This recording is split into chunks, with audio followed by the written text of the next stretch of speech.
ആണ്ടുവട്ടം 6-ാം വാരം ബുധൻ. തിരുവചനം. പിന്നീട് അവൻ ബത്സയിദായിൽ എത്തി. കുറേ പേർ ഒരു അന്ധനെ അവൻ്റെ അടുത്തു കൊണ്ടുവന്ന് അവനെ സ്പർശിക്കണമെന്ന് യേശുവിനോട് അപേക്ഷിച്ചു. മാർക്കോസിൻ്റെ സുവിശേഷം 8-ാം അധ്യായം 22-ാം തിരുവചനം.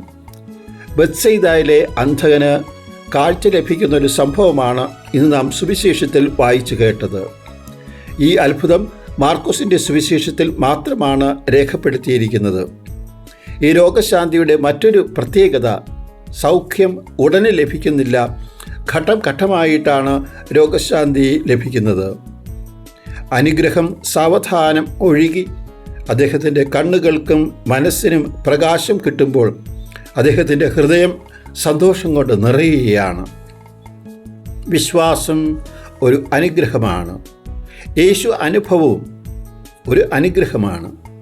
വിശ്വാസം ആഴപ്പെടുന്നതും യേശു അനുഭവത്തിലേക്ക് നാം എത്തിച്ചേരുന്നതും നാം അറിയാതെ നമ്മുടെ ഉള്ളിൽ നടക്കുന്ന ദൈവകൃപയുടെ പ്രവർത്തനമാണ്. കിണറ്റിൻകരയിൽ വെള്ളം കോരുവാൻ വന്ന കാനാൻകാരി സ്ത്രീ യേശുവിനെ ആദ്യം ഒരു യഹൂദനായി കണ്ടപ്പോഴും ബഹുമാനത്തോടെ പിന്നീട് പ്രഭു എന്ന് വിളിച്ചപ്പോഴും പ്രവാചകനായി തിരിച്ചറിഞ്ഞപ്പോഴും അവസാനം ലോകരക്ഷകനാണെന്ന് ഉദ്ഘോഷിച്ചപ്പോഴും അവൾ അറിയാതെ ദൈവകൃപ അവളുടെ ഉള്ളിൽ പ്രവർത്തിക്കുകയായിരുന്നു.